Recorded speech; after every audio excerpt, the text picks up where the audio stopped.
baixo, então eu preciso de microfone. É uma satisfação tê-los conosco. A comunidade Bahá'í Curitiba se sente muito honrado em tê-los aqui conosco. E nós vamos ter a Elizabeth Cristina Caraçai, coordenadora do ensino da Prefeitura de Curitiba. A gente agradece na sua presença, a presença de todos vocês, assim não preciso ficar falando o nome de todos, que é bastante complicado. Professor Silvio, vice-presidente da Sintec, e também é o representante da comunidade Bahá'í junto à Sintec, que dá o suporte, dá todo o apoio para nós. Vocês estão vendo ali alguns livros, não é um altar, mas é uma postura bastante digna das escrituras sagradas Bahá'ís, que o professor Silvio depois na sua fala vai dar detalhes como vai ser. Programação de hoje vocês têm nas suas pastinhas, tem a parte como vai ser, nós vamos ter uma palestra do professor Silvio, depois nós vamos ter um coffee break, mais 2 palestras, perguntas e respostas. Ok? É muito importante, qualquer dúvida, perguntas, tanto a Beth quanto o professor Silvio são os responsáveis para poder fazer as perguntas e respostas. Ok? Dúvida? Podemos começar? Davi, por favor. Davi Armando vai fazer uma oração para nós.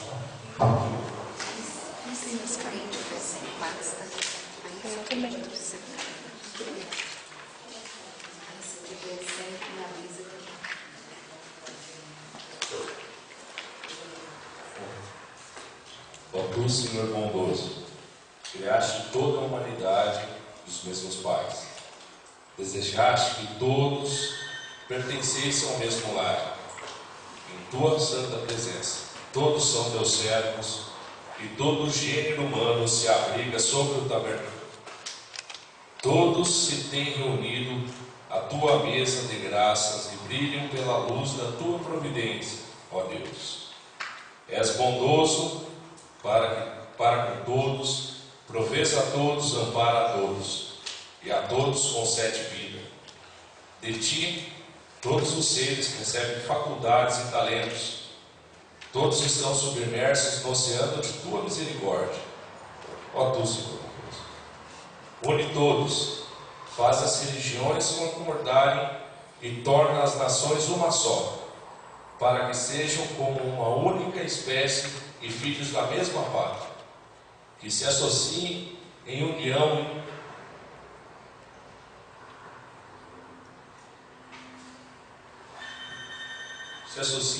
e acordo, ó Deus. Ergue o estandarte da unidade do gênero humano, ó Deus. Estabelece a suprema paz, enlaça os corações, ó Deus. Ó tu, Pai bondoso, extasia os corações com a fragrância do teu amor, ilumina os olhos com a luz da tua guia e alegra os ouvidos com a melodia de tua palavra e abriga-nos no recinto da sua providência. Tu és o grande, o poderoso, és o clemente, aquele que perdoa as faltas das humanidades.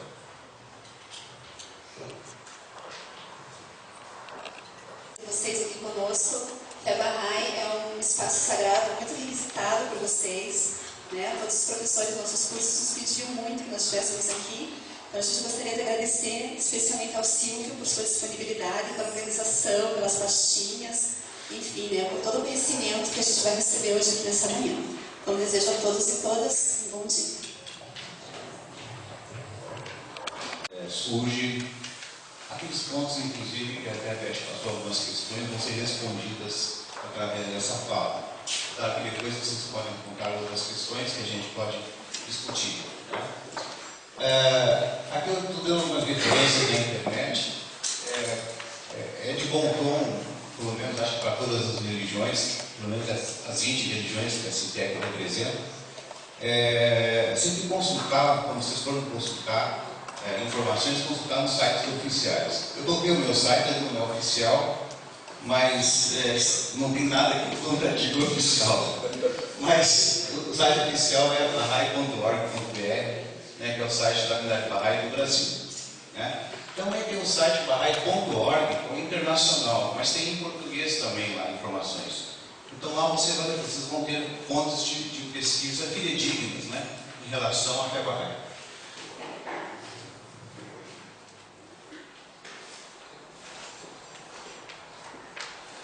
Bom, Um pouquinho então do contexto onde surge a fé Bahá'í. A fé Bahá'í surge na antiga Pérsia. Antiga, eu estou falando em referência ao século XIX, né? Então, é o atual Irã. Então, ela surge num ambiente onde tinha uma população que já tinha duas religiões, digamos assim, que parte da cultura da Pérsia. A primeira, mais antiga, é o zoroastrismo, essa imagem das ruínas de Persépolis, que é a antiga capital do Império Persa, né? Então, esses reis eram zoroastrianos. Alguém já deve ter ouvido falar de Zoroastro. Então, é a religião mais antiga daquele local. Depois, esse local foi invadido pelos árabes e se tornou, de maioria, muçulmana. Só que teve um ramo específico do Islã, que é o Islã xiita, só chama de xiita, né? Então, boa parte da população da Pérsia é de base muçulmana, né? Aqui é a foto da Kaaba de Meca, na Arábia Saudita, que é o lugar mais sagrado para todos os muçulmanos. E também vai ter alguma conexão com a história da fé Bahá'í. Isso é importante colocar, assim como o cristianismo nasceu no berço judeu, no ambiente judeu, a fé Bahá'í nasce no berço islâmico. É uma religião independente, ela não é um ramo do islamismo, não é uma seita do islamismo, mas no seu contexto cultural, onde ela nasce, há uma influência do Islã. Os primeiros seguidores da fé Bahá'í eram muçulmanos, se tornaram Bahá'ís. Então, essa relação entre o judaísmo e o cristianismo é a mesma coisa com a fé Bahá'í, entre o islamismo e a fé Bahá'í, né? É o contexto cultural. Então, muitas referências às escrituras Bahá'ís têm a ver com as escrituras sagradas do Islã, que é o Corão, né? Mas também a Bíblia também é mencionada em várias passagens. Bem, vou dar um pouquinho dessa imagem do que era a Pérsia do século XIX. Se vocês acham que o Oriente Médio tem problemas hoje, tinha muito mais no século XIX. As coisas só pioram, bem melhor, né? Então, o que era? Era uma monarquia, né? Mas uma monarquia que estava ligada ao Império Turco-Otomano. Se vocês, quem é de história, deve conhecer um pouco isso, o Império Turco-Otomano só vai cair na Primeira Guerra Mundial, né? Quando, na Primeira Guerra Mundial, eles perdem a guerra e daí vira a Turquia e todo o Império se desmantela. Mas até então o Irã, embora tivesse um rei próprio, a Pérsia, né, tivesse o seu próprio rei, ela estava sob tutela do sultão da Turquia. Então é nesse contexto, nesse contexto histórico, né, no meados do século XIX, é que vai surgir a mensagem Bahá'í. Aqui é um pouco do mapa do Irã, para vocês terem uma noção, né? A capital Teherã, que vem bem no centro, é onde vai nascer o fundador da fé Bahá'í, conhecido como Baha'u'lláh. Bahá quer dizer glória, Allah, Deus, então quer dizer glória de Deus, é o título que ele tem, tá? E ele que vai ser o fundador da fé. Mas como é que essa história acontece? Como é que isso se desenvolve? Na época, no século XIX, tanto no Oriente quanto no Ocidente, havia uma expectativa messiânica. A segunda vinda de Cristo, por exemplo, os adventistas surgem nessa época, por exemplo. Os mormons surgem na mesma época, no Ocidente. Lá no Oriente surge uma escola islâmica, chamada de Sheikis. Esse é o fundador da escola Sheiki. Eles eram teólogos, né, estudavam o Corão e tinham a certeza de que naquele período iria vir um novo mensageiro de Deus. Vou usar esse termo para vocês, mensageiro ou manifestante de Deus, né? É aquele que manifesta a vontade de Deus, né? Então, o Bíblia usa esse termo, desde o profeta, usa esse termo, né? Mensageiro ou manifestante de Deus. Então, essa história que surge no século XIX, ela estuda as escrituras e eles chegam à conclusão que em 1844 seria o ano do Advento. O que os muçulmanos xiitas esperavam? Eles esperavam o prometido chamado Qaim. Qaim quer dizer aquele que se levanta. Aquele que se levanta seria na crença dos muçulmanos, o 12º imã. O que são os imãs? São os sucessores do profeta Muhammad. Tá? O 12º é o último imã. Diz a tradição que ele desapareceu e ele voltaria à Terra. Essa tradição, então, chequiz, aponta que em 1144 esse 12º imã se revelaria novamente. Né? O que coincide um pouco com a parte dos cristãos da segunda vinda de Cristo. Tá? Tanto que os adventistas também vão calcular o 1144 como o ano da segunda vinda de Cristo, no mesmo período. Pode passar a próxima.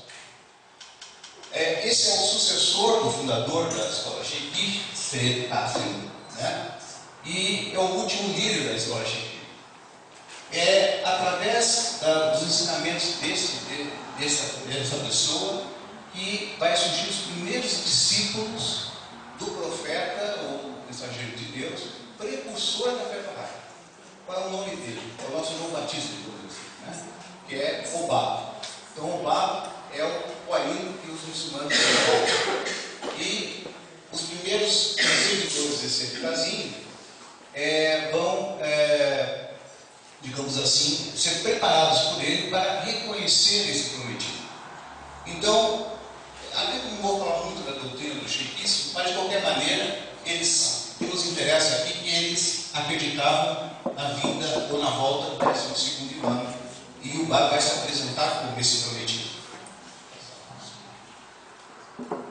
Então, isso aqui eu já falei, pode passar o próximo. Bom, qual é o contexto, então, que aparece a revelação do Bab? O Bab é nativo de uma cidade no sul da Pérsia chamada Shiraz, fica bem no sul da Pérsia. Então, um dos discípulos do Sayyid Qasim, que era o mestre Cheikh, vai se dirige a essa cidade e encontra um jovem que ele já conhecia de outras vezes, mas eles vão, o Senhor convida este discípulo para ir na sua casa. Né? Esse jovem conhecido vai ser conhecido então como um mensageiro de Deus chamado Obab. O primeiro discípulo dele chama-se Molá, ou seja, Molá é um título que se dá para sacerdote muçulmano. Né? Todos os sacerdotes muçulmanos são molás. Né? Tem Molá, tem Ayatollah, né? Você já conhece esses termos. Né? Então você é convidado pelo Bab para ir na sua casa. Nesses corredores aqui nessa cidade de Shiraz, que eles vão se encontrar. Então na noite do dia 22 para 23 de maio, o Bab vai declarar a Hussein ser o prometido do Islã, ou o pai do prometido. Então, só volta um pouco. Então, aqui, esse texto, isso aqui é bem significativo. Isso aqui é um texto sagrado, revelado nesse encontro desses dois, o Bab com o Hussein, que foi seu primeiro discípulo. Né? E esse texto aqui se refere a um capítulo do Corão que é a Surata de José. É o mesmo José do Egito que tem na Bíblia, é a mesma história. Então, nesse texto, o Bab se compara a José. Vocês devem lembrar da história de José. José foi vendido pelos irmãos como escravo no Egito. Né? Então, o Bab já antevê que ele seria perseguido, que o seu próprio povo, que são os muçulmanos, iriam persegui-lo. E de certa maneira ele era esse José, né? Que seria vendido pelos seus próprios irmãos, que eles são. Então aqui já, nesse texto, já era profético em relação a isso. Então, é nessa parte que o Bab anuncia a sua mensagem para o Hussein.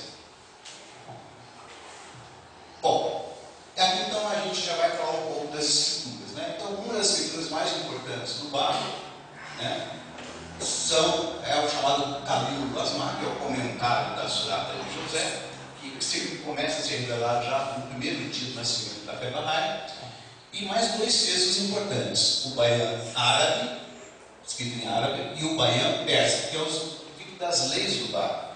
Então, o Bab, embora a gente está comparando ele com João Batista, mas o Bab tem suas próprias escrituras e é uma religião independente também. Ele não é apenas só precursor da fé Bahá'í, ele é precursor da fé Bahá'í, mas ele fundou uma religião que durou um período curto, mas tinha suas próprias escrituras e suas próprias leis. Né? Aqui exatamente nessa primeira mesa que está aberta, né? Aqui são uma coletânea de textos das escrituras do Bab, né? Então o Bab tinha já uma mensagem específica de preparação para a vinda de Bahá'u'lláh. Bom, como ele havia até então lembrado do seu primeiro discípulo, ele mais 17 pessoas vão aceitar a mensagem dele sem mesmo ao menos conhecê-lo, né? Então esses 17 pessoas, mais um adolescente, são 18, mais ele, formam 19, que é um número muito importante na Fé Bahá'í. 9, 19, na Fé Bahá'í tem a ver com este número. Esses 19, contando o Bab, é chamado de 19 letras do Vivente. Vivente quer dizer Deus, são as 19 letras de Deus, né? Então ele tinha 18 discípulos, os primeiros 18 discípulos.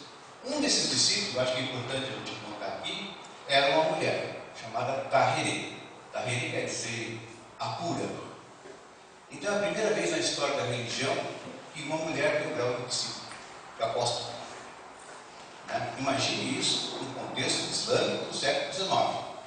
Então Tahirih é o símbolo da emancipação da mulher na Fé Bahá'í.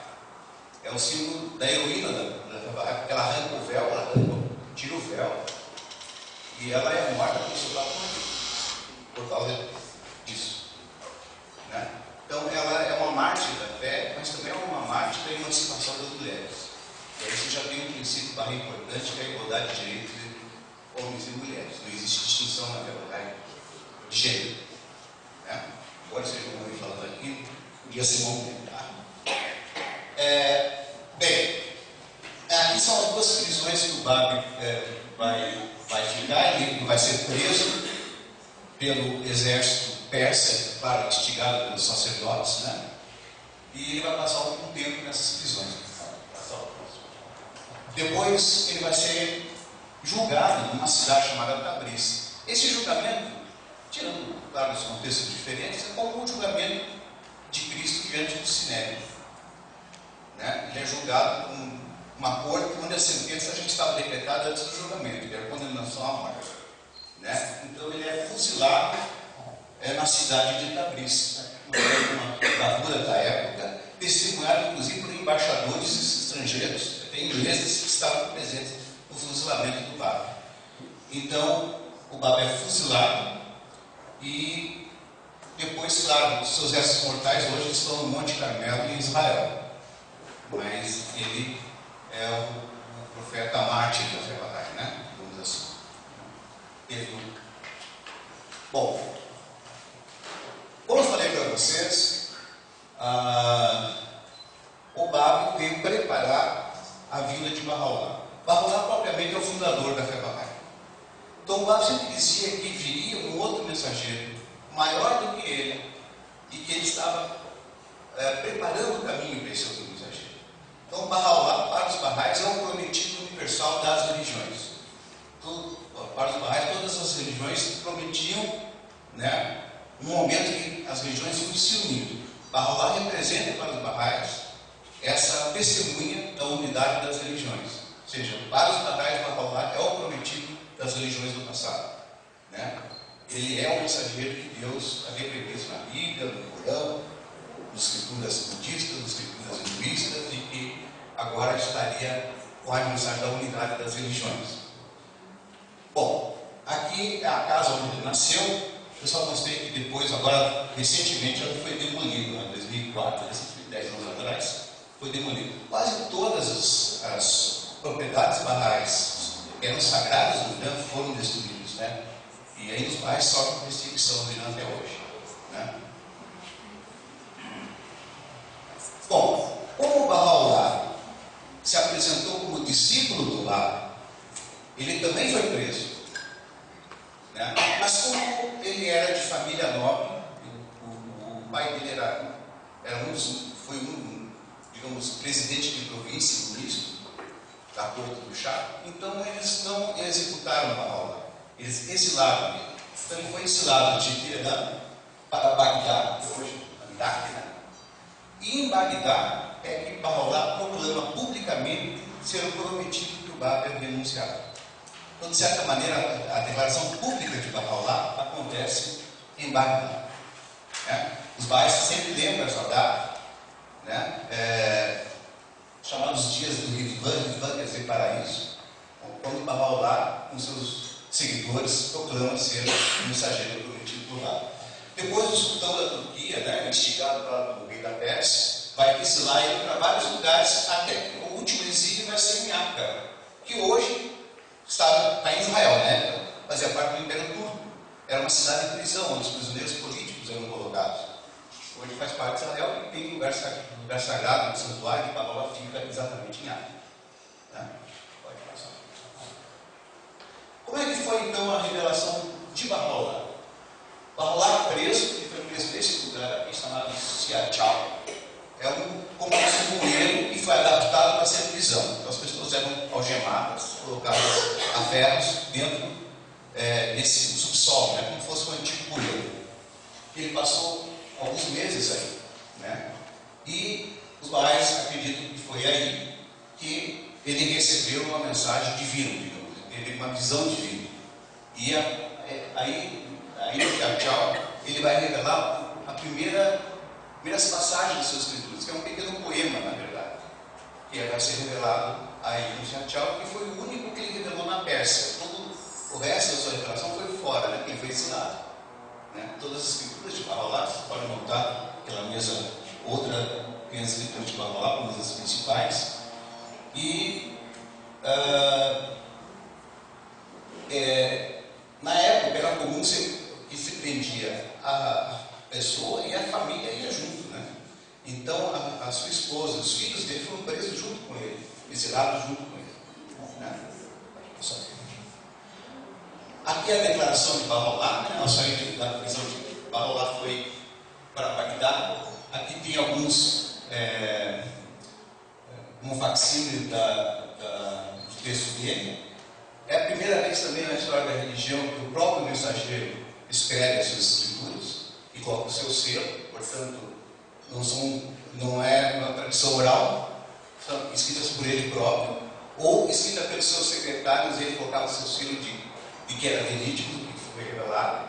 Ele revelou, por exemplo, em menos de 4 dias, o volume do Alcorão inteiro. Né? Então havia essa profusão da revelação divina, que para nós, todo o Bahá'u'lláh escreveu, se torna escritura sagrada. Né? Ele vai para a capital do Império Turco, que é Constantinopla, e lá ele vai, digamos assim, fazer várias cartas aos reis da terra, inclusive ao próprio rei, ao Shah da Pérsia, ao sultão da Turquia, à rainha Vitória da Inglaterra, ao presidente dos Estados Unidos, tem cartas ao Papa Pio IX, e nessa proclamação pública dele aos reis da terra, ele anuncia sua posição, admoesta os reis buscarem a paz. Ele também antecipa o sofrimento na Europa. Ele fala para o Kaiser da Alemanha que a Alemanha ia passar 2 vezes. Ele disse: eu vi sangue no Rio Reno, não uma, mas 2 vezes, Primeira e Segunda Guerra Mundial. Então ele vai admoestar o Papa para abandonar as riquezas do Vaticano, para se dedicar aos pobres. Então as cartas são muito interessantes. Existe em português a tradução dessas cartas, vocês têm acesso fácil na internet, gratuito inclusive, vocês podem ler. A proclamação de Bahá'u'lláh em Bagdá, né? Ele é exilado, depois do último exílio em Ankara. Em Ankara ele vai revelar o livro mais sagrado da fé Bahá'í, chamado Kitab Aqdas. Aqdas quer dizer mais sagrado. Né? É o livro das leis de Bahá'u'lláh. Então esse é o livro mais importante da revelação Bahá'í. Tem outros escritos importantes, mas esse é a pedra angular de todo o edifício, digamos assim. Tudo que se refere à Constituição que Bahá'í entende que foi correto e a noção de justiça de Bahá'u'lláh está no Kitab Aqdas.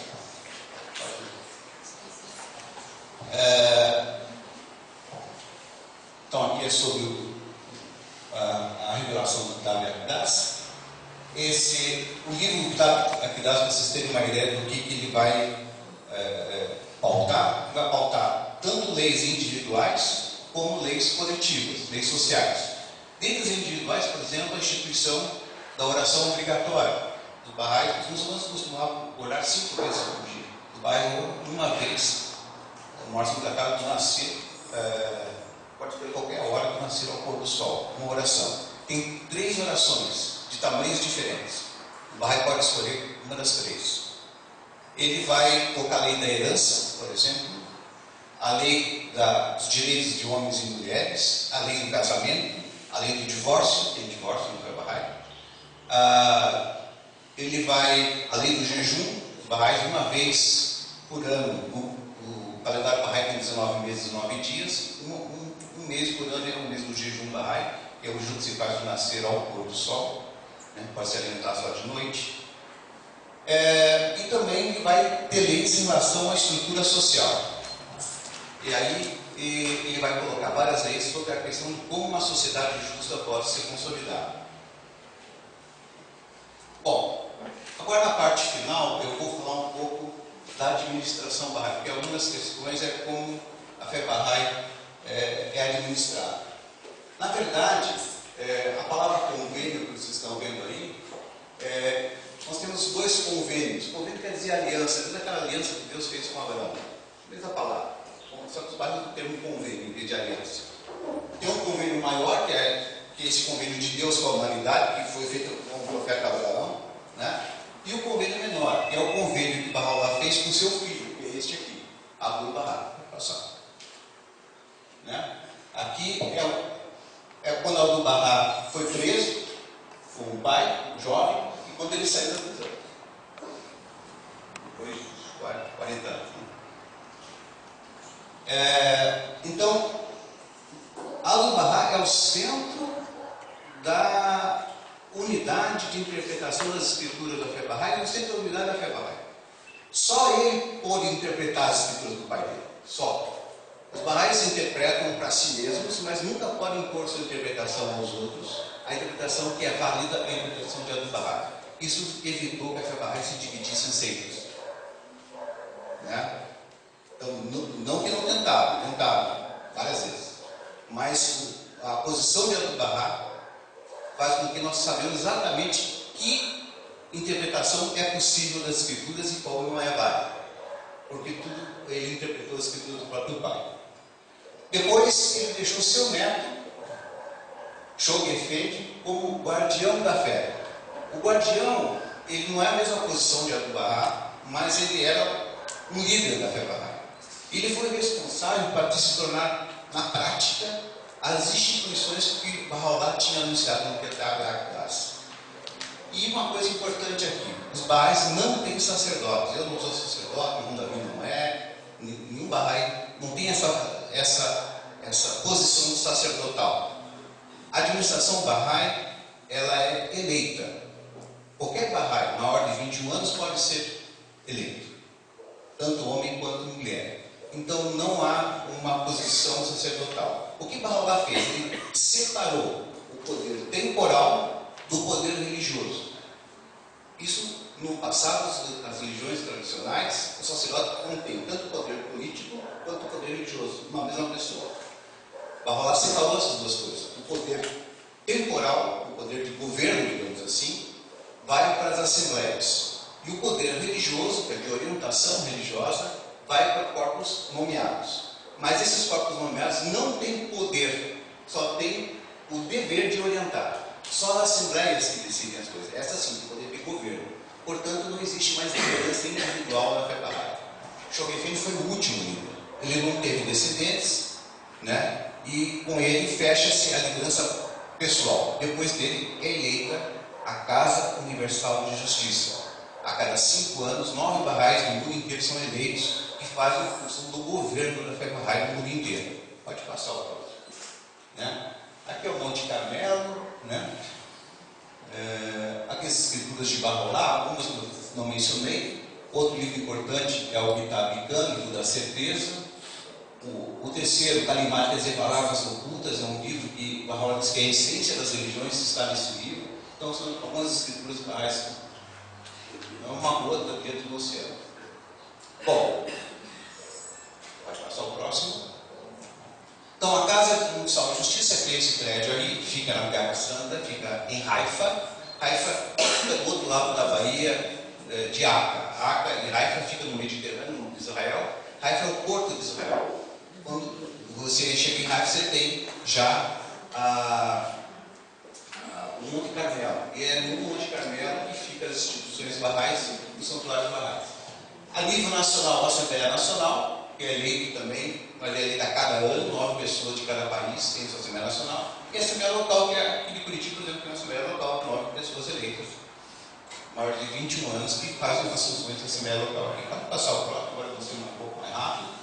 Esse é o ramo dos eruditos, que é aqueles que têm um poder religioso de orientação. São nomeados. Os mãos da Casa de Deus não existem mais, o último já faleceu, foram nomeados pelo guardião da fé e por Abdul Bahá e Bahá'u'lláh. Então esses não existem mais. As suas funções foram delegadas para os conselheiros, membros do corpo auxiliar a nível regional, ajudantes a nível local. Então ele tem essa função de orientação, mas não tem poder. O poder está com as assembleias.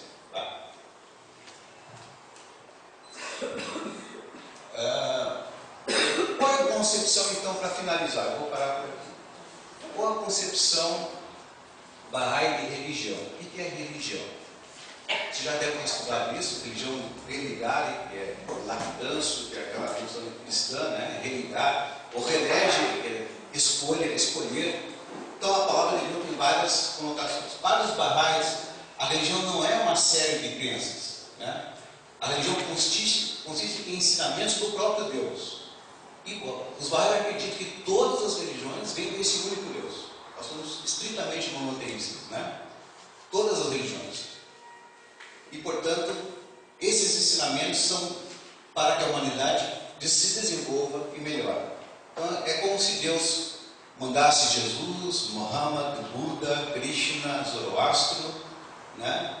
Para ensinar a humanidade, para ela poder se desenvolver. Então, Bahá e Bahá'u'lláh são também mensageiros que Deus enviou, com a mesma função que os profetas antigos. Então, o princípio da fé Bahá'í tem uma fase de Bahá'u'lláh importante sobre isso, que Deus é a origem de todas as coisas e nele todas as coisas ficam. Isso quer dizer que tudo vem de Deus. Então não existe, para os Bahá'ís, as religiões antigas também vieram desse mesmo Deus. Então os Bahá'ís não têm essa questão de uma posição de crítica às outras religiões, nunca. Porque sabem que elas têm uma centelha divina, elas vieram desse mesmo Deus. Muito obrigado.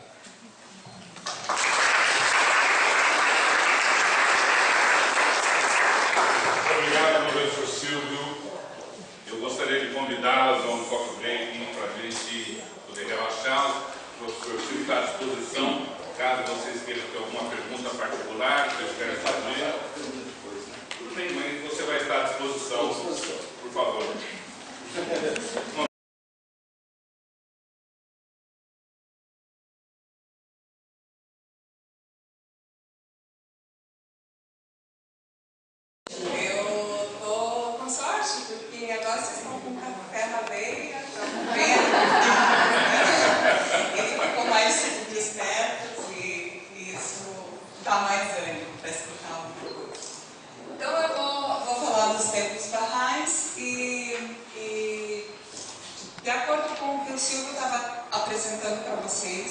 Ele trouxe um vislumbre histórico do contexto da fé Bahá'í, segundo as outras religiões, situando a fé Bahá'í no contexto histórico da história das religiões. E eu vou falar um pouquinho, também ele falou da parte administrativa, do funcionamento da organização, como a fé Bahá'í se organiza. Eu vou falar uma coisa dos frutos disso, das flores disso no coração da humanidade. E eu considero a construção desses templos como dentro do seio da humanidade, essas flores da revelação de Bahá'u'lláh dentro do seio da humanidade. Então, os templos Bahá'ís, todos eles simbolizam a unidade de Deus, a unidade de todos os seus mensageiros, que era a revelação progressiva, as revelações anteriores que o Silvio mencionava. a unidade do gênero humano. Essa é a principal mensagem da revelação de Bahá'u'lláh. Cada templo Bahá'í tem como objetivo, além de simbolizar todas essas coisas acima, ele visa resgatar o aspecto transcendental dos seres humanos através da celebração e reverência ao Criador. Então, digamos que o resumo do resumo do que significam os templos Bahá'ís pode ser contextualizado assim. As casas de adorações têm uma arquitetura de vanguarda, têm uma tecnologia de ponta, usada com materiais nobres, e ela tem conceitos simbólicos que não é só a arquitetura orgânica e física desses edifícios, mas também tem todo um processo que é de construção de comunidade e uma construção que essas casas de adoração servem como símbolo de algo maior, que visa o ser humano, os conceitos mais humanitários e a experiência de cada ser humano com outro ser humano. Então, o principal conceito das casas de adoração é adoração e serviço. O que isso representa? O que isso significa? A gente entende que adorar a Deus não é só essa reverência individual que você faz de modo meditativo, uma coisa meio de ascetismo. Não, isso também pode ter, mas que a principal função de adoração a Deus é o serviço à humanidade. E na sequência da reunião de hoje, a gente vai ter um vislumbre de como isso, essas atividades de serviço funcionam dentro da nossa comunidade. Essas atividades são atividades sociais, humanitárias, educativas e científicas. A própria construção do templo visa ter dependências e anexo onde vão funcionar atividades que envolvam essas atividades aqui, sociais, humanitárias, educacionais e científicas. E, principalmente, pelo próprio conceito da construção propriamente dita, mas também do que foi predito por Bahá'u'lláh no livro das leis, está predito construções dessas casas de adoração no mundo, o conceito de um centro coletivo para promover a afeição cordial. Essa cordialidade que todo mundo necessita para encontrar realmente a unidade.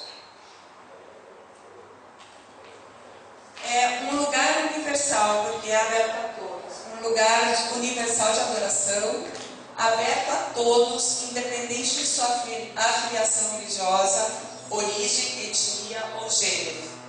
Porque é só com esses elementos que a gente pode construir uma unidade de pensamento, uma unidade de visão e uma unidade da humanidade.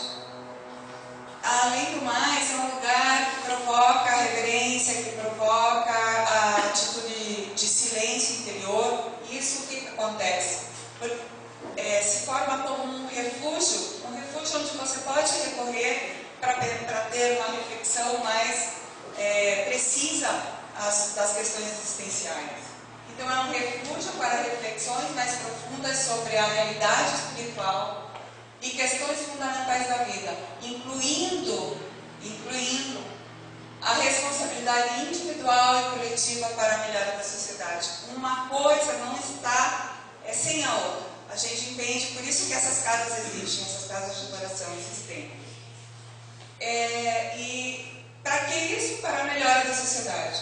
E também é um amplo convite aberto à diversidade. Aqui a gente tem um pequeno... Deixa eu mostrar. Aqui a gente tem uma pequena ideia, dá para vocês uma pequena ideia de como estão distribuídas essas casas de adoração no mundo. Então, temos esses lugares: Chicago, Frankfurt, Panamá, Santiago, Kampala, Sydney, Apia e Nova Delhi. Eu vou falar sobre cada um desses pontos. E isso é só para dar uma visão geral de como isso está distribuído já em todos os continentes.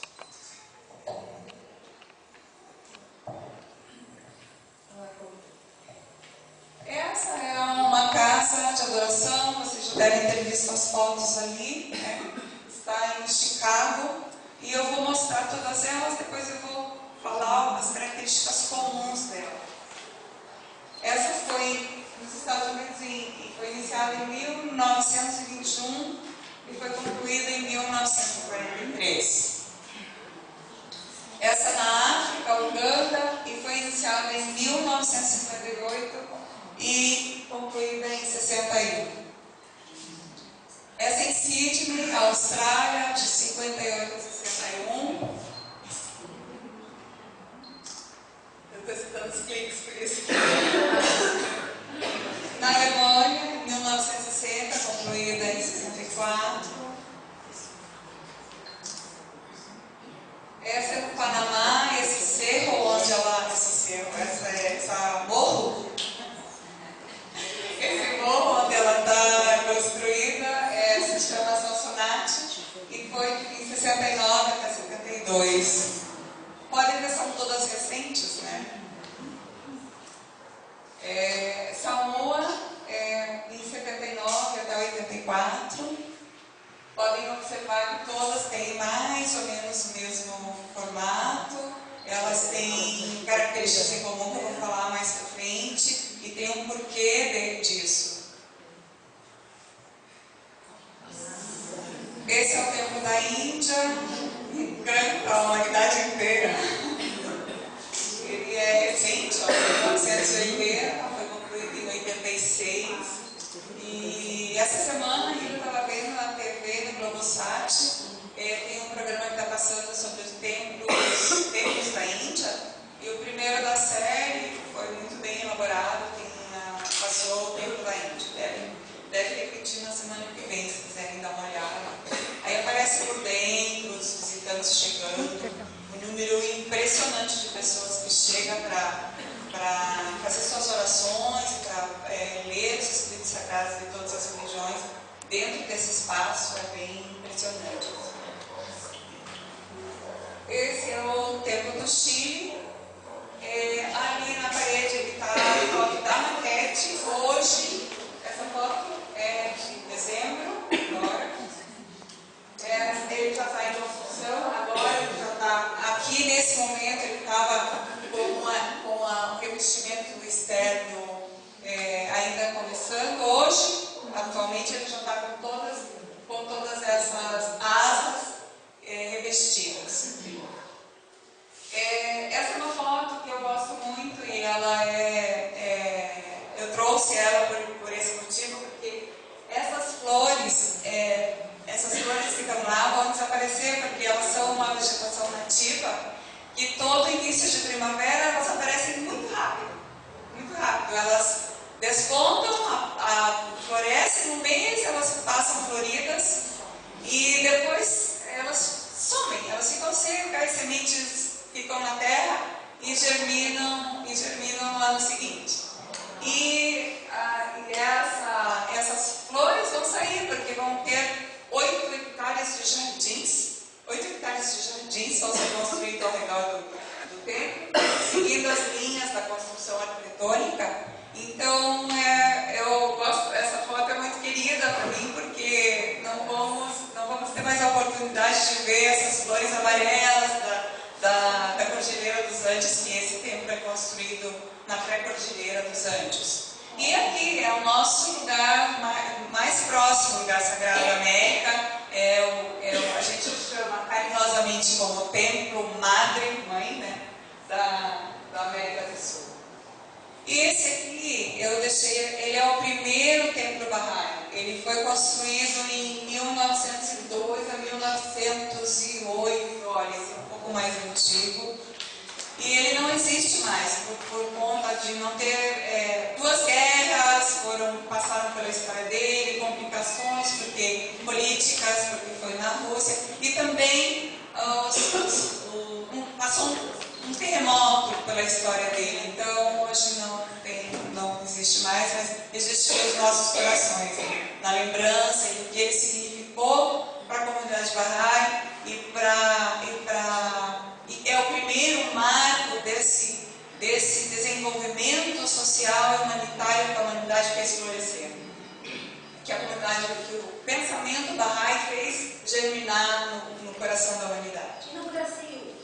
Ainda não temos.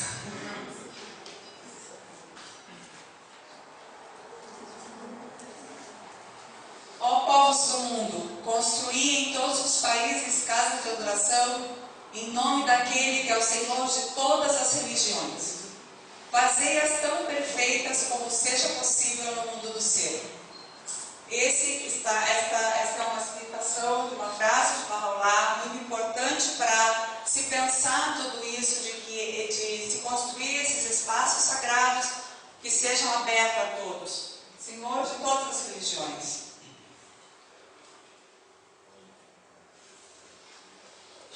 Ainda que em sua aparência exterior seja uma estrutura material, possui, entretanto, um efeito espiritual.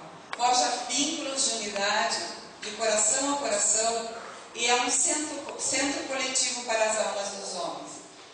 Vocês podem imaginar que isso se processa assim mesmo, porque veja uma arquitetura pensada com esses conceitos.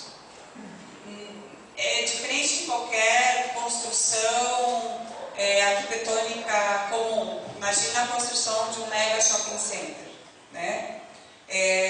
O conceito que tem aí é mercantil, é de comércio, é de lazer questionável, mas então uma construção, uma arquitetura que tenha como princípio, como fundamento, pensar esse conceito de abertura a todos os povos, a todas as religiões, a todas as etnias.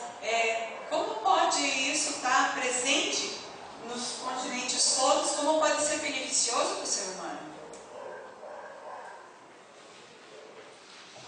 É um local de adoração? Certamente é, mas é mais do que isso.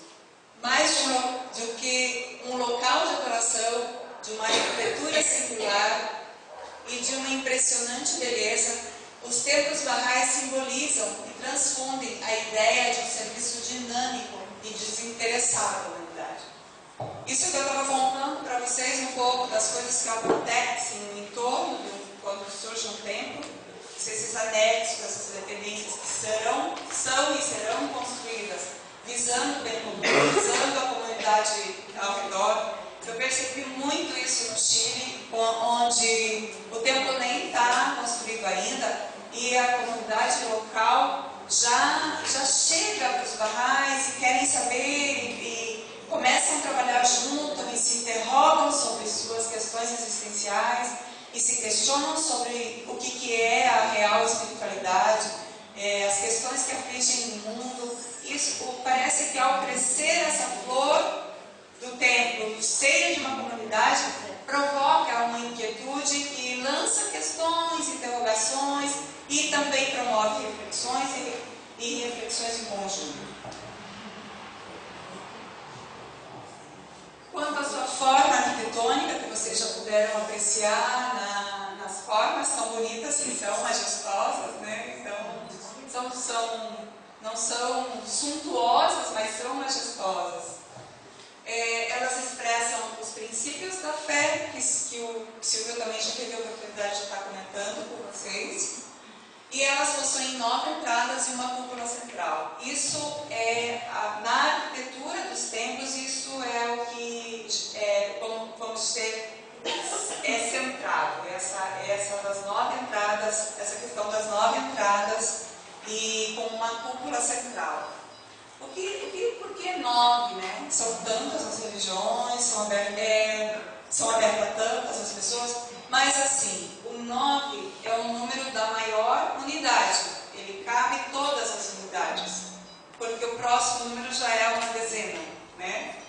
Então, é um símbolo de unidade, é o símbolo de maior unidade possível. Então, por isso o 9. Essa forma circular, esse ambiente inspirador que isso provoca, por causa os 9 lados com as 9 entradas, formam uma espécie de círculo que convergem todos unidos para uma cúpula central que é o caminho da unidade em direção a Deus, o caminho da humanidade.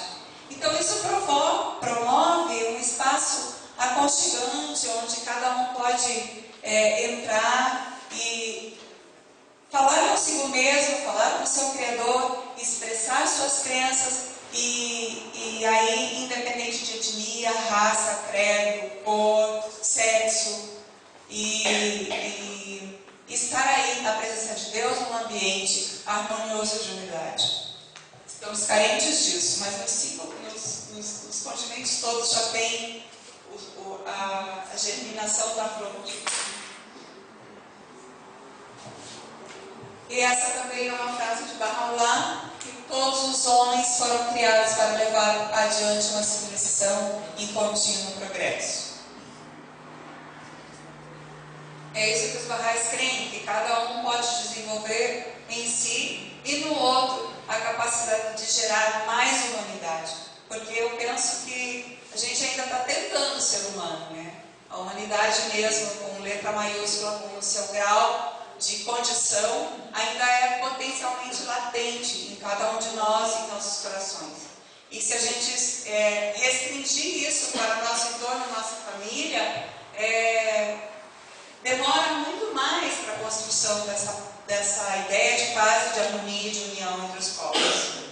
Por isso que a comunidade sempre convida para que todas as pessoas possam se envolver com as atividades Baha'is, para que um grupo cada vez maior de pessoas possam estar levando a humanidade a gente trabalha muito com o programa de pré-jovens e de aulas de crianças, visando isso. O pré-jovem ele tem essa idade que ainda não está identificado com nada, ele está quebrando a identificação com os pais e criando uma nova forma de identificação com o mundo, com a vida e com sua forma de ser. Então, por isso esse programa é estabelecido nessa idade, porque é um momento de construção para que ele possa estar sabendo onde se conduzir na vida.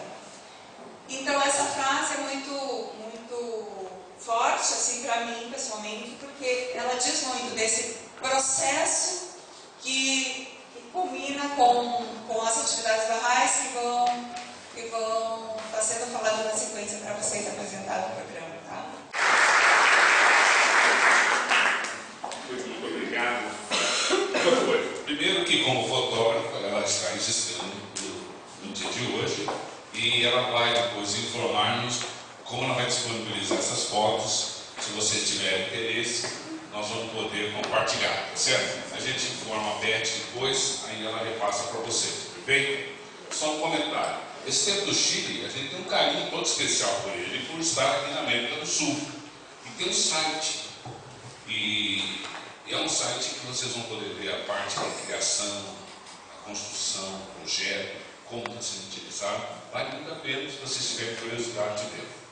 Convido a Ângela Paz, também é membro da comunidade Bahá'í de Curitiba, professora e arteterapeuta, e ela vai falar para nós sobre o último tema, sobre as atividades que acontecem aqui na comunidade Bahá'í. Bom dia a todos, colegas, né? Apesar de eu no momento não estar atuando como professora, mas considero e apresento como. Bom, o que eu vou falar das atividades, né, da comunidade refletem tudo o que o professor Silvio falou, o que a Ruth nos apresentou sobre os templos.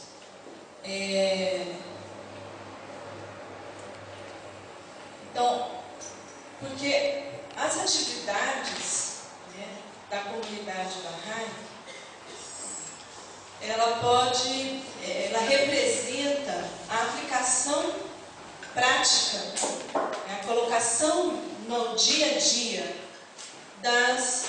dos princípios, né, dos ensinamentos de Baha'u'lláh. Vou deixar.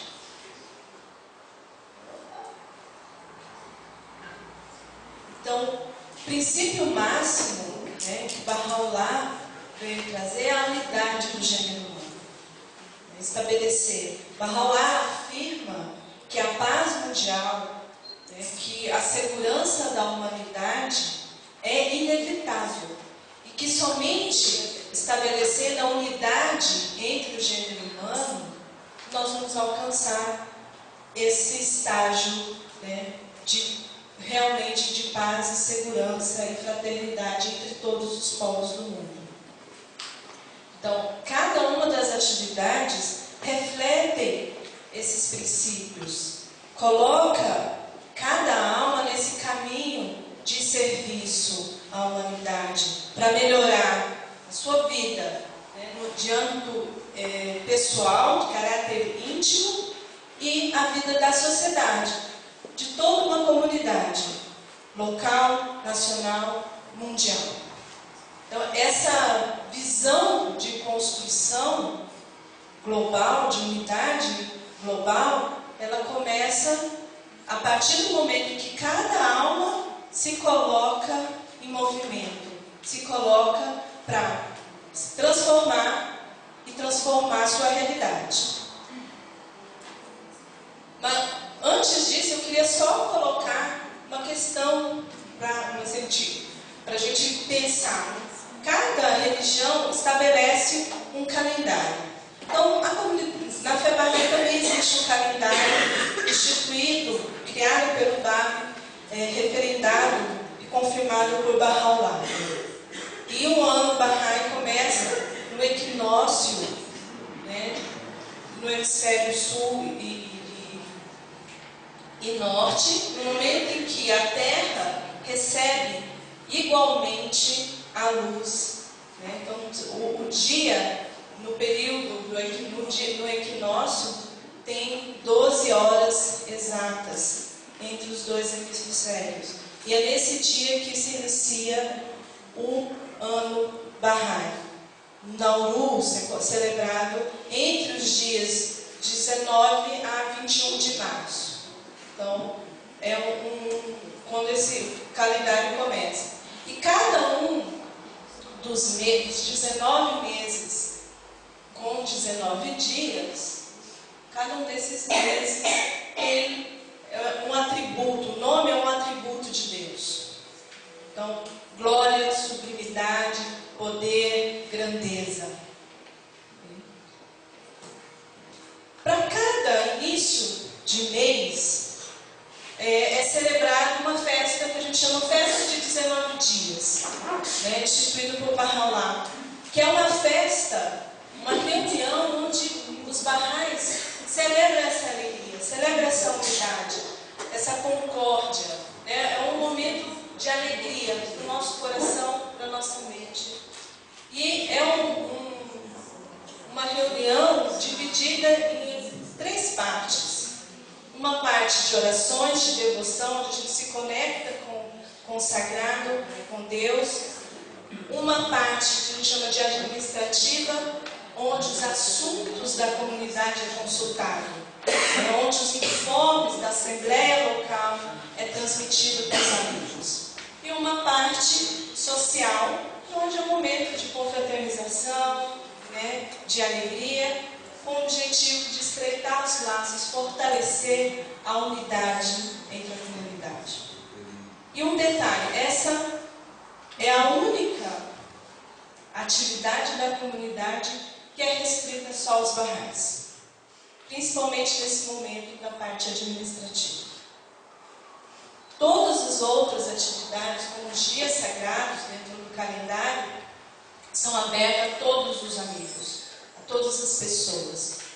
Nos dias sagrados, como o Ano Novo, o aniversário de Baha'u'lláh, aniversário do Babi, martírio do Babi, né, o dia da declaração pública de Baha'u'lláh, como o Silvio mencionou, né, o Festival do Rizvan, Paraíso, são atividades, eventos que acontecem em todas as comunidades, né, para a gente lembrar. Como todas as religiões têm seus fatos históricos, seus dias de celebração.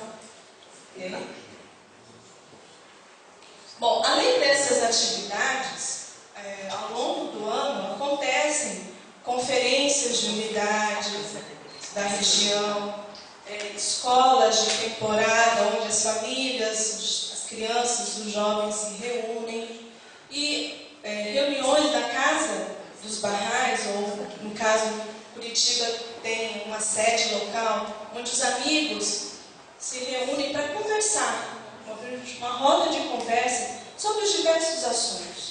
Assuntos da atualidade que a gente pode fazer, buscar, pesquisar o que a Bahá'u'lláh, o Abdu'l-Bahá, fala sobre esse assunto.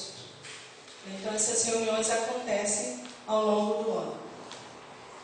E temos, né, essas 4 atividades centrais que desde 96 a Casa Universal de Justiça conclamou todos os Baha'is do mundo a focar suas energias.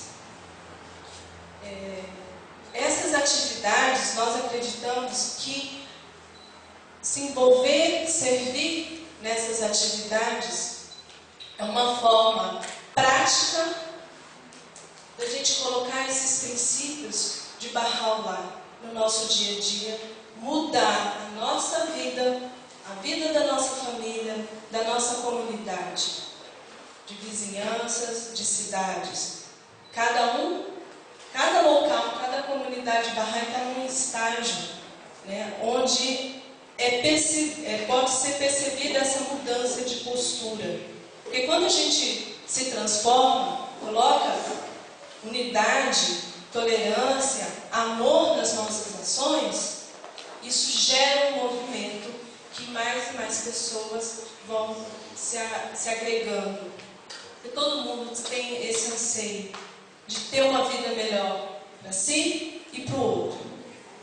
Então, com essas atividades, o mundo inteiro vem se desenvolvendo, vem mudando essa atitude, melhorando a qualidade de vida das pessoas.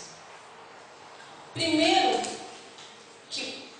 o que nos liga a Deus, né, o que nos faz essa conexão, é o próprio escrito sagrado e as orações. Bahá'u'lláh diz: bem-aventurado é o lugar, a casa e o coração. Bem-aventurada a cidade, a montanha, o refúgio, a caverna e o vale, onde se haja feito menção de Deus e celebrado o seu louvor. Então, nessas reuniões se celebra o louvor a Deus.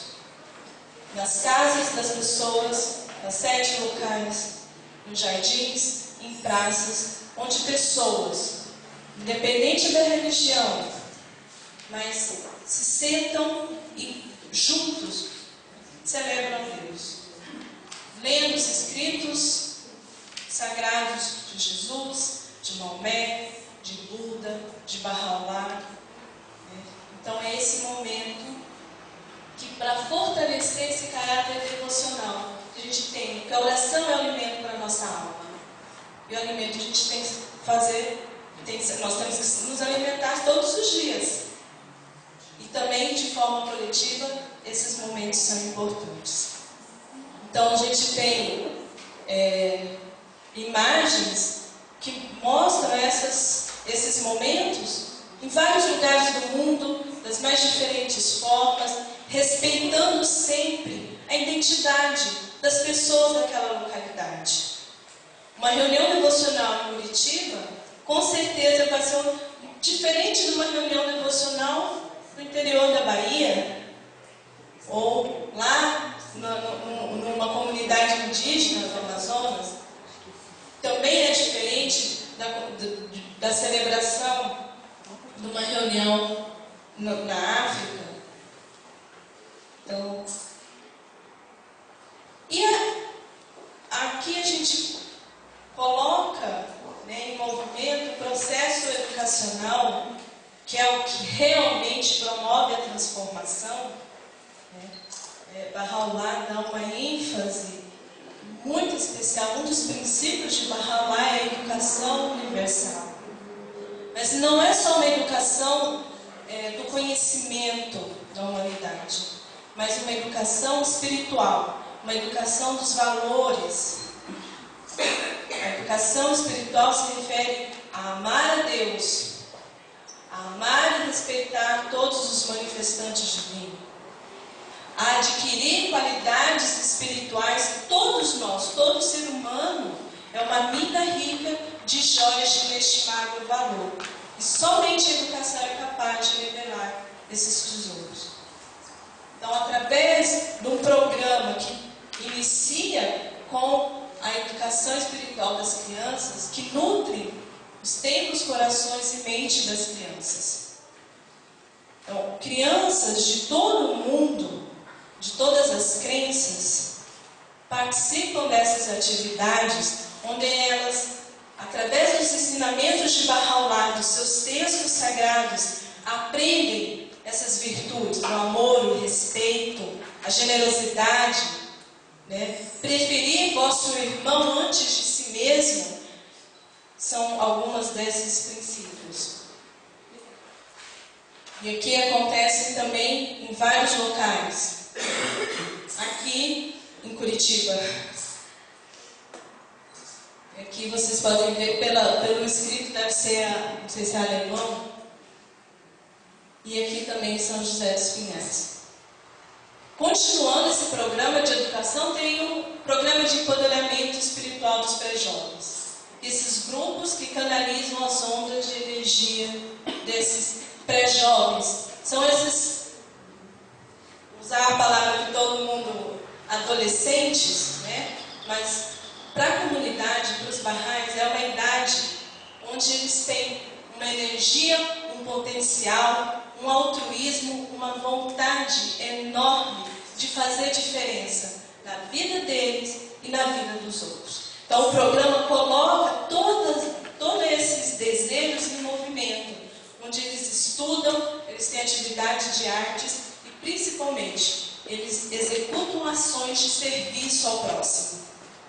Eles criam um forte senso de justiça. Eles têm o poder de tomar decisões baseadas em princípios, em valores morais. E, por fim, os círculos de estudo para capacitação ao serviço. Aí tem talvez uma atividade onde mais não acontece talvez em outras religiões desta forma, porque aqui grupos formados por diversas pessoas, né, de diversas designações, sentam para estudar os escritos sagrados em cursos de forma participativa e desenvolvendo o seu potencial de serviço. Serviço, como abordado pela Ruth nos templos, servir a humanidade, servir o seu próximo, dar um pouco de si para o outro. Então, os ciclos de estudo trabalham os conhecimentos para desenvolver essas capacidades de refletir, né, sobre os assuntos espirituais, para trilhar esse caminho de serviço à humanidade. Esses grupos têm um tutor que ajuda cada um a fazer essa reflexão, a trilhar esse caminho de serviço. Cada um tem uma sequência de cursos que, aos poucos, as pessoas vão se descobrindo, gerando uma transformação individual e tendo desejo de promover isso para outras pessoas. E vai, ao longo de cada um dos cursos, adquirindo uma maior capacidade e realizando tarefas, atividades de maior complexidade. E quais são essas tarefas? Quais são essas oportunidades de serviço? Que a gente vê um grupo, né, sentado estudando, tem atividades de artes, tem lazer, né, se fortalece a amizade nesses grupos. E, por fim, esses círculos de estudo, o programa do Instituto, que engloba desde as crianças até os adultos, né, o círculo de estudo prepara para quê? Para cada um que desejar fazer essa transformação no mundo através essas atividades. Então, os cursos do Instituto, os ciclos de estudo, preparam exatamente para quê? Para promover uma reunião devocional, para formar um grupo de crianças e dar uma aula de crianças, a trabalhar com o programa de empoderamento espiritual para os pré-jovens.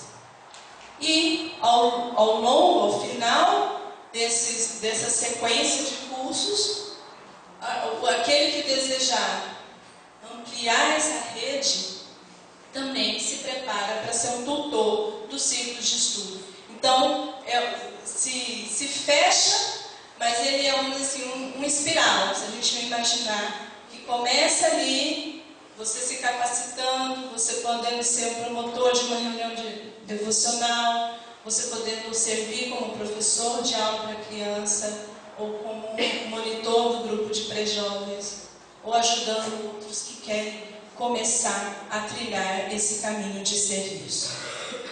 Todas essas atividades abertas a todos, independente da religião, independente se vão querer seguir ou não a fé Bahá'í. Temos hoje, no mundo inteiro, milhares de pessoas que estão nesse caminho de serviço. Muito rapidamente, eu sei que vai ter um momento onde mais perguntas que vocês tenham possam ser dirigidas a nós que falamos com vocês. Eu agradeço a oportunidade, e agora deixo a palavra para o João. Obrigado. Nós vamos abrir para perguntas e respostas, mas antes eu tenho 3 recadinhos. Primeiro, a gente não vai agradecer a vocês, porque nós fizemos uma pastinha para vocês simples, mas que tem um texto que eu acho que é muito forte, e mais que agradecer a vocês, a gente só tem que educar e ensinar a viver. O educador, como agente unificador, desempenha o maior serviço que o homem pode prestar à humanidade. Então não somos nós que temos que agradecer a vocês, é a própria humanidade. Então, E vocês podem fazer. posso pedir assim, que nós aqui da comunidade façamos um grande aplauso aos professores de reverência.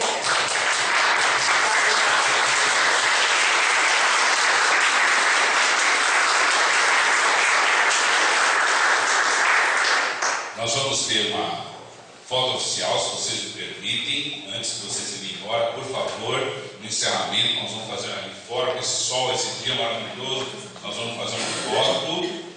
E eu gostaria de fazer 2 convites a vocês. No domingo, Dia das Mães, nós temos o tradicional café com fé aqui na Fé Bahá'í às 10 horas, aberto a todos. Se vocês quiserem estar conosco tomando café, vai ter esses lanchinhos deliciosos esperando vocês.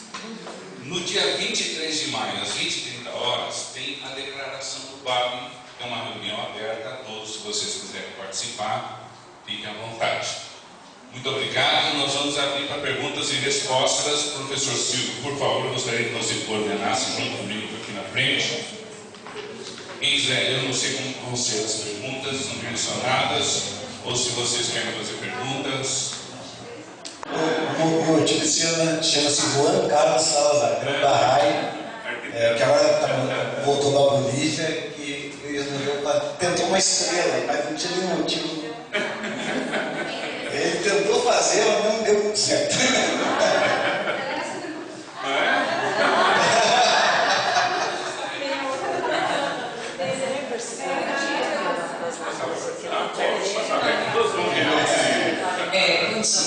Por gentileza, eu tenho algumas questões. Com relação aos seguidores da Fé Bahá'í, tem uma noção de quantas pessoas da Fé Bahá'í mesmo, que ela é aberta a qualquer pessoa, independente de seu credo. Mas tem uma ideia? Tem sim. Tem uma estatística do Centro Mundial Bahá'í, tem os registros dos Bahá'ís no mundo. E tem a estatística de um centro de estudo de religiões da Inglaterra que faz de todas as religiões do mundo. Então, aproximadamente, os Bahais são 7,5 milhões no mundo, né? Então, aproximadamente, isso muda muito, né?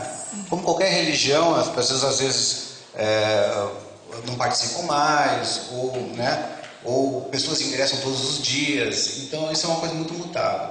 Mas as comunidades em si têm sempre o registro dos Bahais, né? E como faz o ingresso? A pessoa que quer se tornar Bahai o que ela tem que fazer é declarar que ela quer ser Bahai, que acredita em Bahá'u'lláh como mensageiro de Deus para essa época, e se compromete a obedecer as leis Bahais. Ela é registrada na Assembleia, né, local, ou a Assembleia local mais próxima, e ela passa a ter todos os direitos de qualquer outro Bahai. Tanto ela votar, né, e ser votado, se for maior de 21 anos, participar de todas as atividades. Não tem nenhuma gerontocracia na fé. Os mais velhos não tem nenhuma prerrogativa em relação ao Bahai. Então, a pessoa é Bahai, a 1 minuto ela tem os mesmos direitos do Bahai que está há 30 anos na fé Bahai. Posso perguntar? Tem várias perguntas. Pode.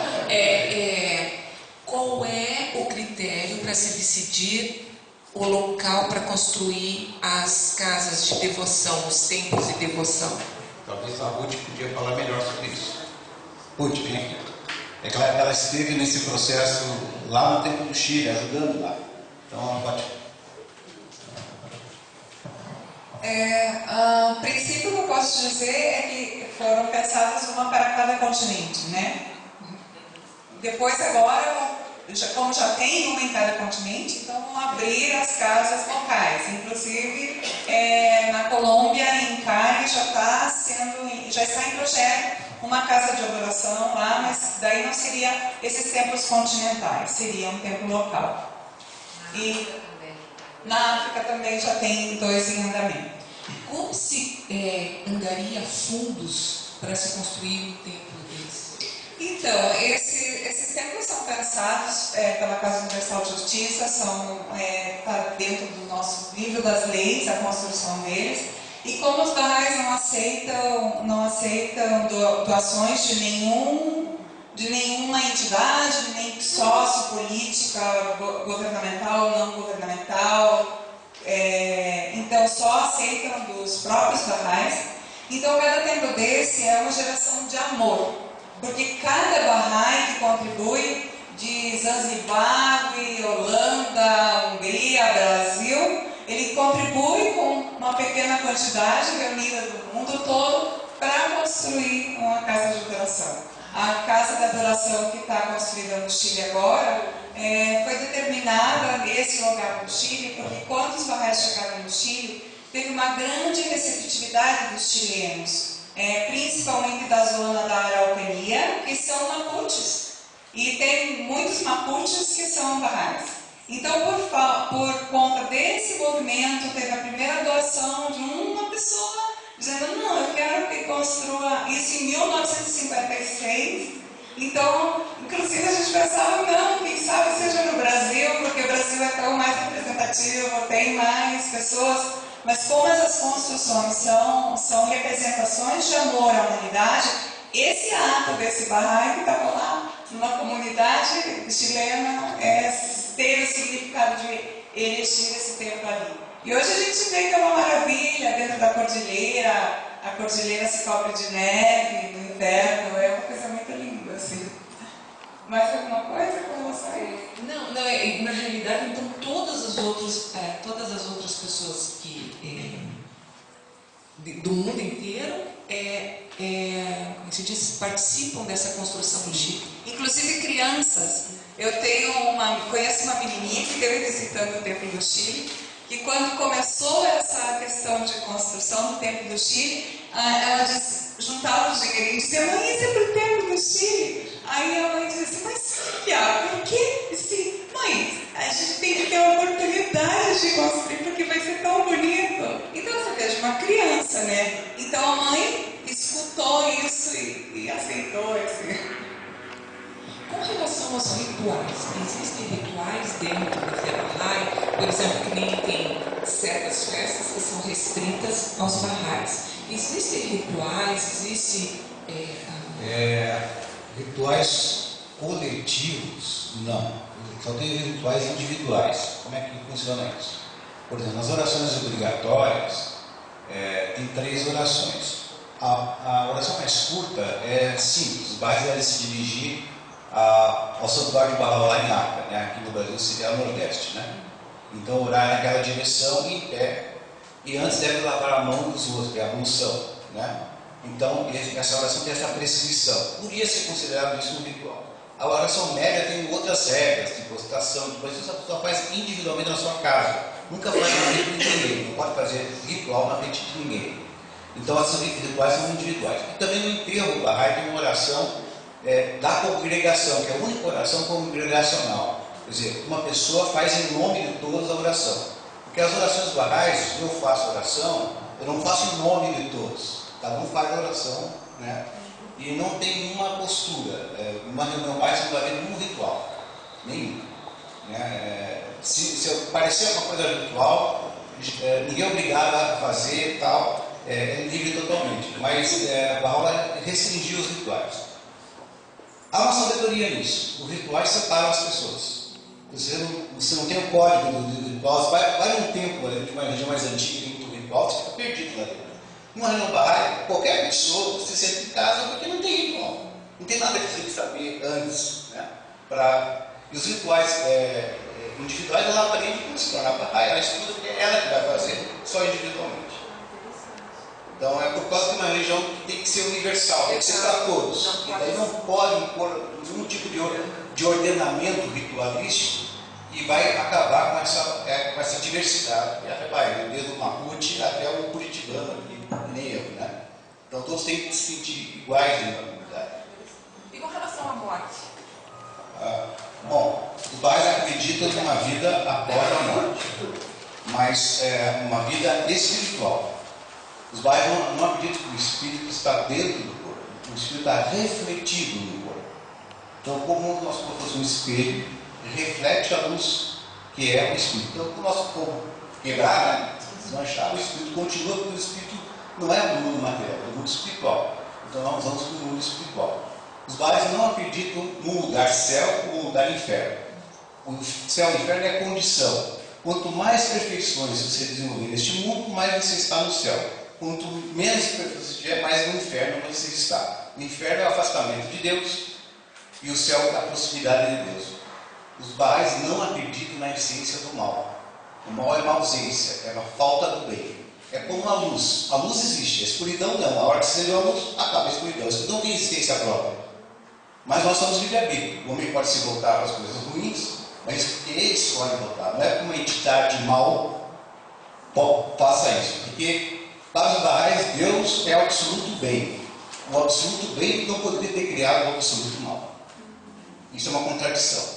Né? Então, na verdade, o mal é quando você se afasta de Deus. Nós, seres humanos, fazemos o mal. Então, não existe uma entidade má. Existe nós que nos escolhemos fazer o mal. Os Bahá'ís acreditam assim. Então, tudo que aparece nas escrituras antigas, tudo vai ter a vida do demônio e tal, é simbólica, não é um livro, não existe isso, porque Deus não criaria alguém para disputar com ele. Isso é absurdo, porque daí ele deixaria de ser todo poderoso também. Né? Desculpa pelo uso do perguntas. Não, imagina. Então, aqui para isso. Então, relacionado com a morte mesmo, eu li no livrinho aqui, o corpo não pode ser queimado. Os Bahá'ís acreditam que como o corpo é esse espelho que reflete o espírito, deve ser respeitado. Então, o ser respeitado seria que ele deve ir para a terra e de uma maneira natural, né, se decompor na terra. Então, mais nesse sentido. É claro que as pessoas podem morrer de qualquer jeito, mas você pode morrer em um incêndio. Assim. Você não vai ter problema com isso, né? Coisa desse estudo dali. Mas a cremação como instituição na terra não é permitido. Também não é permitido colocar corpo em gavetas ou fora, tem que ser para baixo da terra. Então, ultimamente os pais estão enterrados nesses cemitérios tipo Parque Nação, Jardim da Saudade, porque tem que ser enterrado. Não no cemitério vertical, a gente não vai ser aquele cemitério vertical. Você não deixa. Então o corpo é cuidado, ele é enrolado com algodão, lavado e colocado dentro do caixão, não é enterrado com roupa.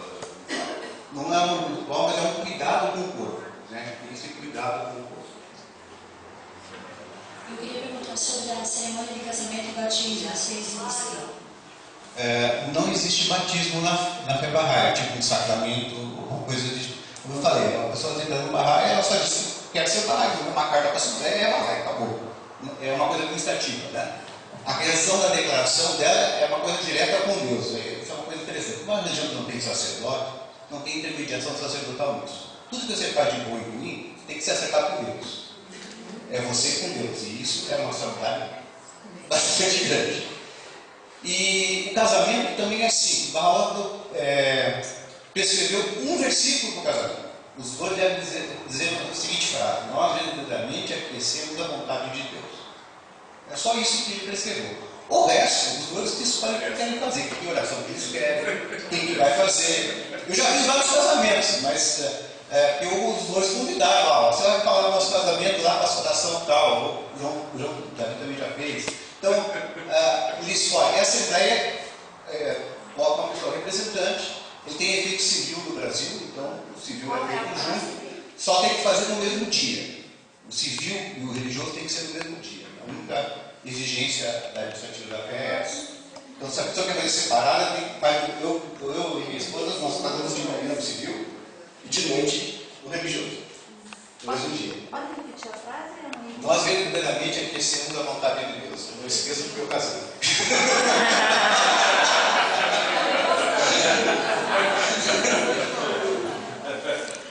Eu tenho duas perguntinhas bem simples. Primeiro, a fé Bahá'í não é considerada uma religião, isso? Sim, é uma religião. Do ponto de vista Bahá'í, só existe uma religião, que é a religião de Deus. Então, todas as religiões são religiões de Deus. Tá? Então, digamos, a fé Bahá'í é uma etapa dessa religião de Deus para nossos dias. Assim como o cristianismo foi no passado, como o islã foi no passado, o budismo, o hinduísmo, o zoroastrismo, o judaísmo, foram religiões também desse mesmo Deus, que tiveram uma missão para aquele momento, que tiveram ensinamentos. Então, todas vieram desse mesmo Deus. Bahá'u'lláh diz que todos os mensageiros de Deus sentam-se no mesmo trono, estão no mesmo lugar e têm a mesma posição. Ele até adverte: não fazer distinção entre os mensageiros de Deus. Todos são iguais perante Deus. A segunda perguntinha. Quando nós trabalhamos a questão da religião, assim, das crianças, daí nós separamos, né, falamos das matizes, que tem a africana, ocidental, oriental e indiana. Ela se classifica aonde? Em alguma dessas? Eu tenho problema com a Beth. Nós não... Veja, se você pensar bem, a fé Bahá'í ela nasceu no Irã, tá? No Oriente, o cristianismo também, né? Mas veja, toda a administração Bahá'í se desenvolveu nos Estados Unidos. A parte administrativa Bahá'í, ela se desenvolveu nos Estados Unidos, né? Os primeiros Bahá'í norte-americanos, né? Porque foi também no século XIX os primeiros Bahá'í norte-americanos. Então ela nasceu enquanto a revelação de Bahá'u'lláh no Oriente, mas ela floresceu no Ocidente. Então, como a Bahá'í é muito multicultural, não dá para se dizer que ela é uma religião oriental. Mas como vamos classificar? Então, ela nasceu do Oriente e é oriental. Mas essa dificuldade existe. Não dá, lá no livro, lá no Estado, por exemplo, ela ficou como oriental. Tudo bem. Inclusive, na minha representação na Cintec, eu estou como ramo oriental. Tá? Então, o islamismo também como oriental. Mesmo o islamismo tem muito muçulmano no Ocidente. Muito mais, às vezes. Né? Então, é difícil essas classificações. Mas isso é usado, no caso da Cintec especificamente, é que a diretoria tem que ser representativa de uma diversidade religiosa. Então tem que ter matriz africana, se possível indígena, oriental e ocidental. Para que a diretoria não fosse só de cristãos, só de islâmicos, só. Então, isso. E didaticamente também é usado para manter essa ideia de diversidade. Então, para isso serve, mas, como diz um professor amigo meu, que diz que toda classificação é injusta. Qualquer classificação que você faz, qualquer coisa, é sempre injusta, você sempre vai tirar alguma coisa que vai encaixar naquela classificação. Né? Em religião é a mesma coisa. Oi. As demais religiões, elas tendem a acreditar que o seu Cristo é o único e tendem a desprezar os demais, como o Buda, por exemplo. Se eu entendi aqui, me corrija se eu estiver errada, para a fé Bahá'í não despreza os demais, o Bahá'í é apenas mais um, é isso? Os Bahá'ís, como eu disse para você, Bahá'u'lláh revelou-se ao mundo por causa desses mensageiros do passado. Então, ele é da mesma linhagem, é uma linhagem semita, né? É uma religião que tem a ver com o islamismo, o judaísmo e o cristianismo. Mas ele, Abdul Bahá'í, também disse que as religiões orientais, o budismo e o hinduísmo, também vieram de Deus. Então os Bahá'ís aceitam essas religiões como vindas de Deus. E tem um princípio interessante que é que, na verdade, Abdul Bahá'í diz que Deus sempre guiou a humanidade. Então, qualquer nação indígena, por exemplo, aqui na América do Sul, antes dos portugueses virem, eram também guiados por Deus. Então, provavelmente, essas tradições se perderam, muito pouco sobrou. A gente não sabe o nome desses mensageiros. Então, teve mensageiro na África, pode ter, até que o candomblé, por exemplo, tem raiz de algum mensageiro da África, a gente não sabe disso. A gente não pode ter a soberba de dizer que não é de Deus. Porque, sob o ponto de vista Bahá'í, tudo vem de Deus, né? E, claro, ela tem o mesmo propósito. Só que algumas, historicamente, preservam até hoje. O xamanismo, o islamismo, o budismo. Outras desapareceram, né? Então, os Bahá'ís entendem que são dessa mesma linhagem desses mensageiros do passado. Não é uma religião à parte, né? Era como se fossem professores da mesma escola. Só que, digamos, Krishna é do primeiro ano. Bahá'u'lláh é do último ano, até agora. Mas vai ter outros profetas no futuro, daquele ano mais um. Como se fosse uma escola. Me parece, desculpa a minha ignorância, mas me parece assim uma evolução do ser humano quando coloca isso, o respeito por todas as visões religiosas numa coisa só, que daí é o poder disso, me parece uma evolução mesmo do ser humano de ver uma coisa assim, que independente do qual Deus que você denomina, mas todos somos da humanidade, uma coisa que une. É bem uma coisa assim, uma questão de evolução, porque não faz diferença, não faz retaliações de uma de outra, aceita, parece uma evolução. O fato de eu estar na universidade, eu não posso esquecer da minha professora do pré-primário. Quer dizer, as verdades que ela ensinou foram as mesmas. Talvez ela saiba até a mesma coisa que o professor da universidade, só que naquela época eu só tinha condição de aprender aquilo. Mas agora nós estamos no século XXI, podemos aprender coisas a mais. Então há uma evolução, mas não que os profetas saibam menos. É por isso que tem que ensinar de acordo com a nossa capacidade de entender, né? Diga. Então, só partindo dos nomes, né? Então, só para finalizar, então o precursor seria o Babi. O Babi, então, seriam os mensageiros de Deus.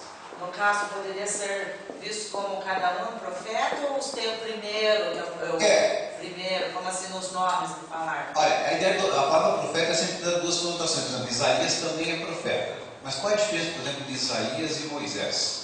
Moisés funda uma nova religião. Isaías segue Moisés. Então tem duas categorias de profeta. Aqueles que são a Bahá'í diz que profetas dotados de constância são aqueles que fundam uma nova religião. E os outros seguem esses. Então os profetas da Bíblia todos são profetas, só que seguiam as religiões, a religião de Abraão e de Moisés. Tá? E Isaías não fundou uma nova religião, nem Miqueias, nem Oséias, nenhum deles fundou uma nova religião. Então nesse sentido, Bahá'u'lláh, Jesus Cristo, Moisés, Abraão, Krishna, Buda, Zoroastro, são profetas dotados de constância, fundaram novas religiões, que permanecem até hoje. Então essas religiões são referendadas nas escrituras bahá'ís, são mencionadas nas escrituras bahá'ís. Algumas outras religiões que existem, têm centelha de Deus, com certeza, não são mencionadas. Não são mencionadas porque o contexto cultural da fé bahá'í, do fundador da fé bahá'í, não existia as pessoas dessas religiões, né? Mas não que elas não sejam válidas, né? Mas Bahá'u'lláh diz que de 1000 em 1000 anos aparece um grande mensageiro na Terra e funda uma nova religião. Uma nova religião não que ele despreze o passado, mas uma nova etapa da religião. Jesus falou de Moisés e falou de Abraão, mas fundou uma nova religião. mexendo com a nova religião em relação ao judaísmo, né? Embora tenha relação. Então, nesse sentido. Silvio, se me permite, é que houve uma pergunta lá atrás sobre a questão do batismo. Acho que, como muitas de nós aqui somos mães, né? Então, só queria lembrar, porque a mãe, né, a mulher, dentro da Fé Bahá'í, era considerada a primeira educadora da humanidade. E hoje, com essa participação cada vez maior do homem nessa função, então os pais são os primeiros educadores. E no caso, os pais são orientados a fazer oração para o seu filho, o seu bebê, já na barriga, sempre, né? Fazer oração, conversar, falar dos assuntos espirituais para esse bebê. E tem uma pequena oração, isso não é ritual, ninguém é obrigado, mas quem sabe e que quiser fazer, eu, por exemplo, nós fizemos com os nossos filhos uma pequena oração quando a criança nasce, então o pai, a mãe faz no ouvido da criança aquela oração. E o pai faz no outro ouvido, para você tentar insuflar já esse espírito. Então, quer dizer, essa questão do batismo, né, quando você já se preparando, se orientando, se capacitando, inclusive para ser pai e mãe, isso já é todo um processo, né? Se envolve quando a criança nasce, ela é recebida, né, com essa oração ao seu ouvido, e depois ela é apresentada para a comunidade como um novo membro da mesma. Posso pedir uma salva de palmas para todos nós?